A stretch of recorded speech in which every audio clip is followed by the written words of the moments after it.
É, pessoal, parece que Volodymyr Zelensky está usando toda a força do seu exército para tentar virar o conflito a seu favor após receber mais armamentos da OTAN e caças dos Estados Unidos. A Rússia até tentou acabar com a festa dos ucranianos, onde Putin cumpriu uma promessa de atacar bases que seriam o lar desses novos caças. O presidente russo bombardeou com força uma dessas bases. Mas isso não segurou os ânimos de Zelensky, que fez uma manobra arriscada e invadiu a Rússia com seu exército. Não só isso, alguns veículos de imprensa disseram que ele tomou o controle de até 5 cidades dentro da Rússia. Eu particularmente não acredito na tomada de 5 cidades russas, mas muitos veículos de imprensa hoje dizem que pelo menos uma cidade está parcialmente sob o controle de Zelensky, e eu vou falar sobre isso no vídeo de hoje.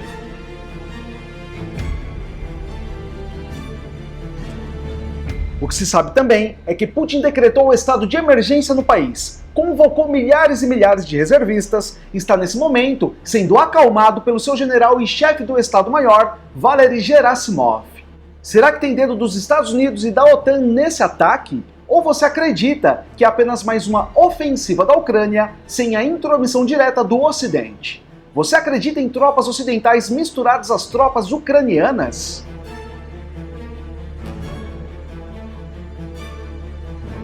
Hoje também vou falar de um revide de Netanyahu, depois que o seu país foi atacado pelo grupo radical do Líbano.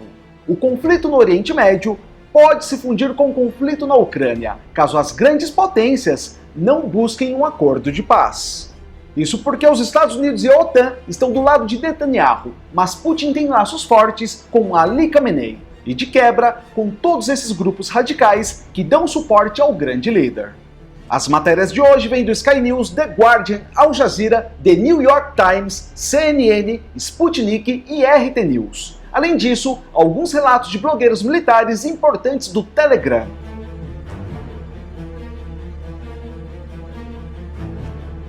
E pessoal, como eu tô falando nos últimos vídeos, esses números que aparecem aqui embaixo são para que os inscritos do canal participem comigo de graça do sorteio da Mega Sena, que vai acontecer no último sábado do mês, que cai dia 31 de agosto de 2024. Quem não quiser participar, mesmo sendo de graça, ignore esses números que não vão servir para você. Porém, na semana que vem, esses números vão servir para que vocês possam baixar alguns e-books secretos de governos em um site que eu estou desenvolvendo. Vai ser de graça também.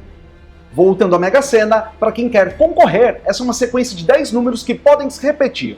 Anota todos enquanto assiste a matéria. No final do vídeo, eu explico como você usa esses números para solicitar sua cota e participar comigo. E respondendo à pergunta de muita gente, quem não mora no Brasil ou não é brasileiro, pode participar também. Esse é um presente meu para todo mundo do canal, beleza? Mas antes de continuar esse vídeo, se você ainda não é inscrito, não perca tempo, se inscreva aqui. Vale a pena, eu te garanto. Deixe seu like para o YouTube recompensar o núcleo da Terra, e se você curtir muito esse conteúdo, ajude o nosso trabalho clicando em valeu. É muito, mas muito obrigado pela força de sempre.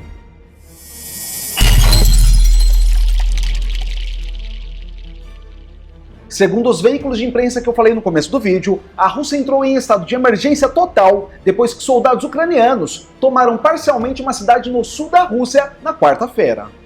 E olha que eu já tinha falado de uma incursão ucraniana há 2 dias atrás, que começou em um relato do Telegram, dizendo que 100 soldados estavam tentando invadir solo russo pela fronteira. Mas a situação que essa invasão chegou fez com que Putin mudasse os planos do conflito de forma emergencial. Nessa quinta-feira, Moscou declarou estado de emergência por causa de Kursk, a região atacada e tomada parcialmente. E não só isso, também convocou mais reservistas para a região da fronteira com a Ucrânia.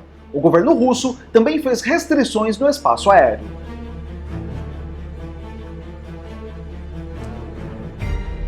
Na quarta, em um ataque inesperado, militares da Ucrânia conseguiram cruzar a fronteira e travaram fortes combates na região de Kursk. Houve relatos de que os soldados de Zelensky conseguiram ocupar uma cidade. Você acredita que os ucranianos têm a capacidade de tomar uma cidade russa, assim como Putin fez com cerca de 20% da Ucrânia? Eu pergunto isso porque algumas mídias dizem que não foi apenas uma cidade. Alguns jornais falam em até 5 cidades ocupadas, mas eu sinceramente não acredito. Não sei quanto a você. As fontes mais conservadoras afirmam que os ucranianos, usando blindados e drones, avançaram até 5 quilômetros dentro da Rússia. Outras falam em até 30 quilômetros.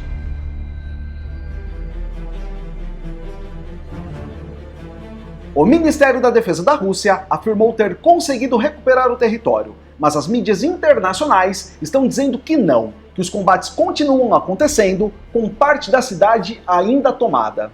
Zelensky está querendo virar o jogo e parece que também está querendo tomar alguns territórios russos. Como eu disse ontem, agora ele tem caças F-16 à sua disposição e acabou de receber os super canhões, o Oerlikon Revolver Gun MK3. Essas armas fabricadas pela Alemanha são os mais novos reforços do sistema de defesa da Ucrânia. O Comando Aéreo Ocidental divulgou pela primeira vez imagens da arma que é adequada para combater drones ou mísseis russos.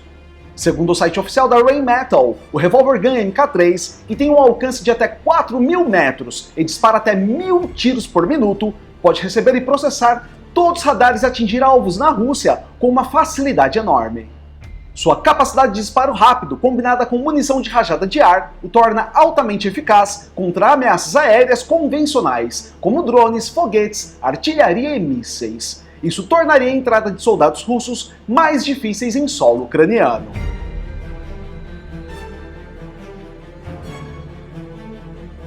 E se hoje Putin perde cerca de 1.000 soldados por dia, segundo as mídias ocidentais, imagina com o uso dessa arma. Mas lembro que o governo russo rejeita essa história de que 1.000 soldados russos são apagados do mapa diariamente. E em um dos maiores ataques ucranianos contra a Rússia durante o conflito entre os dois países, cerca de 1.000 soldados ucranianos atravessaram a fronteira russa na madrugada de 6 de agosto. Eles usaram tanques e veículos blindados cobertos no ar por drones e artilharia pesada, de acordo com as próprias autoridades russas.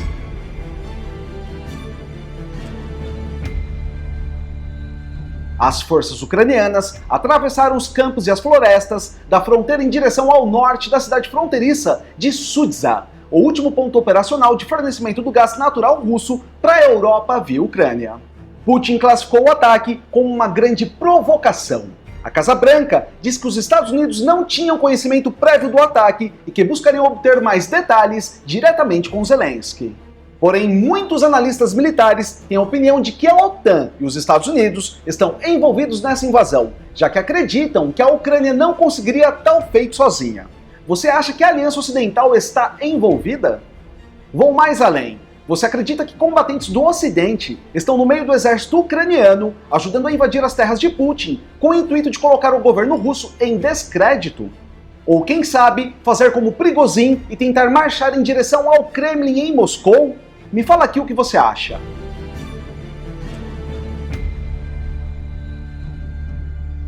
O general de mais alto escalão da Rússia, o chefe do Estado-Maior Valery Gerasimov, tentou acalmar Putin, dizendo que a ofensiva ucraniana havia sido interrompida na área da fronteira. O Ministério da Defesa da Rússia disse nesta quinta-feira que o Exército e o FSB, que é a ex-KGB, barraram o avanço ucraniano, mas que ainda estavam lutando contra unidades de Zelensky na região de Kursk. Eles disseram que unidades do Grupo de Forças do Norte, juntamente com os agentes secretos da Rússia, continuam a destruir formações armadas da Ucrânia nos 2 distritos da região de Kursk, diretamente adjacentes à fronteira russo-ucraniana. Segundo o governo russo, a Ucrânia perdeu 82 veículos blindados, incluindo 8 tanques, durante essa invasão e tomada de parte da cidade.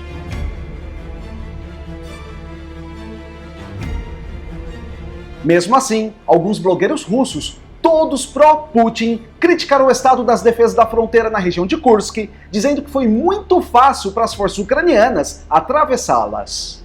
O inimigo passou pela linha de defesa com muita facilidade, segundo a opinião de Yuri Podoliaka, um popular blogueiro militar pró-Rússia, nascido na Ucrânia, acrescentando que nenhum trabalho defensivo completo foi preparado na região, apesar do conflito em andamento. As batalhas em torno da fronteira ocorrem em um momento crucial do conflito, que é o maior conflito terrestre na Europa desde a tentativa da Alemanha ditatorial em conquistar a Europa e talvez o mundo. Zelensky corre contra o tempo e está usando toda a força disponível, com medo que o apoio dos Estados Unidos possa cair se o republicano Donald Trump vencer a eleição presidencial de novembro. Como Trump disse que iria acabar com o conflito em 24 horas, tanto a Rússia quanto a Ucrânia estão ansiosas por obter vantagens no campo de batalha. A Rússia quer conquistar o máximo de territórios possíveis para levar embora ao fim do conflito.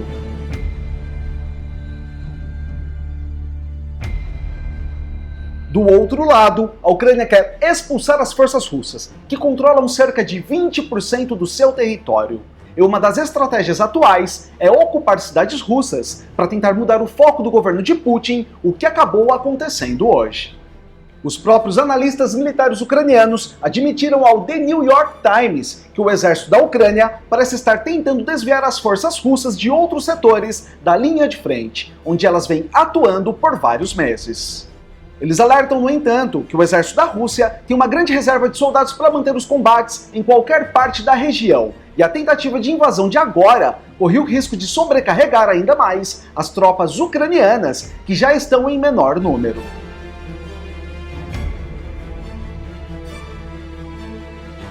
E o ex-presidente russo Dmitry Medvedev diz que o ataque ucraniano foi uma tentativa de forçar a Rússia a desviar recursos da frente e de mostrar ao Ocidente que a Ucrânia ainda pode lutar e virar o conflito de uma vez por todas. E como resultado do ataque a Kursk, segundo Medvedev, a Rússia deveria expandir os seus objetivos para incluir a tomada de toda a Ucrânia, ou seja, controlar 100% do território de Zelensky. Como eu disse, são as palavras de Medvedev. Então, o que eu sei até agora, pelas mídias que eu costumo pesquisar, inclusive via blogueiros militares do Telegram, é que o combate continua na fronteira pelo terceiro dia nessa quinta-feira.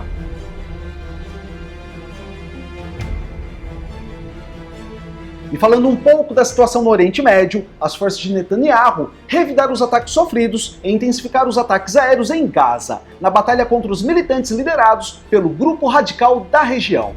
Os ataques aéreos israelenses atingiram um conjunto de casas no campo de Al-Bureij e no campo vizinho de Al-Nuseirs. Nuseirat e Bureij estão entre os 8 campos históricos do enclave densamente povoado e são vistos por Israel como redutos de radicais armados. Porém, como os grupos radicais ficam escondidos dentro de vilarejos e misturados com civis, sendo difícil identificá-los, muitas pessoas acabaram sendo vitimadas no ataque, chegando ao número de 40 civis.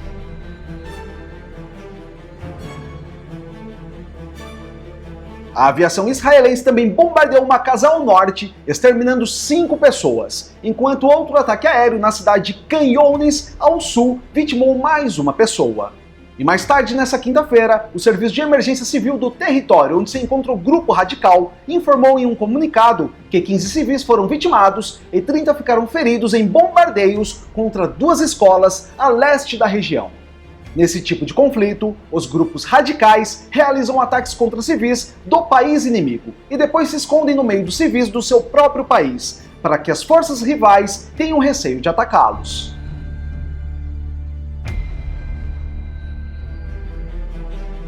Porém, Netanyahu tem optado por realizar os ataques de qualquer maneira, tentando minimizar as baixas civis com o uso de inteligência. Mas com o uso de mísseis e bombas, é impossível que pessoas inocentes não sejam atingidas. Nesse caso, você acha que a maior covardia é por parte do governo de Netanyahu, dos grupos radicais ou de ambos os lados? Eu sei que é uma questão bem polêmica, mas qual seria a solução? Ceder para os radicais ou seguir com esses ataques?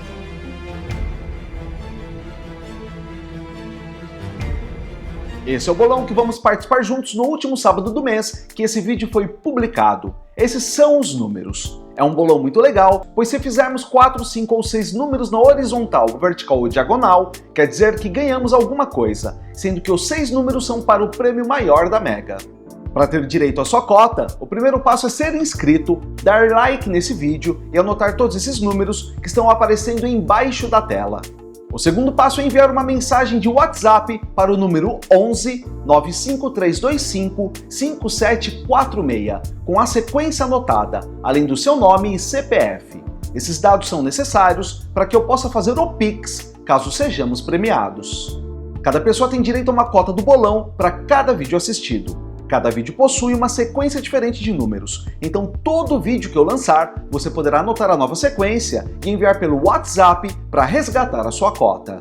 Para quem quiser mais cotas, nós estamos dando uma cota do bolão a cada R$5 doados para o meu Pix. A chave Pix é o meu e-mail, gustavo@delfiore.com.br.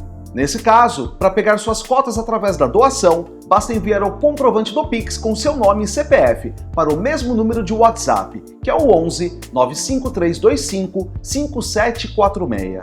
Lembrando que a cada R$5 você leva uma cota. Ou seja, se enviar R$10, você vai levar 2 cotas. Se enviar R$50, você fica com 10 cotas e assim por diante.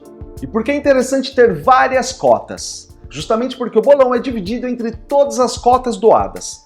Por exemplo, se foram doadas 1.000 cotas aos inscritos, e supondo que o prêmio foi de 80 milhões de reais, cada cota vai ter direito a 80 mil reais. Se você tiver 10 cotas, nesse caso você leva 800 mil reais, e assim por diante. Então aproveita, resgate todas as cotas a partir de hoje ou faça sua doação para acumular mais cotas. E para participar você vai estar concordando com as normas do bolão que podem ser acessadas pelo link que foi colocado na descrição do vídeo e no primeiro comentário fixado. Muito obrigado por chegar ao final de mais um vídeo. Você é demais e eu te agradeço muito por isso. E se você ainda não é inscrito, não perca tempo, se inscreva aqui. Vale a pena, eu te garanto. Deixe seu like para o YouTube recompensar o núcleo da Terra. E se você curtir muito esse conteúdo, ajude nosso trabalho clicando em valeu. É muito, mas muito obrigado pela força de sempre. E a gente se vê na próxima matéria. Valeu!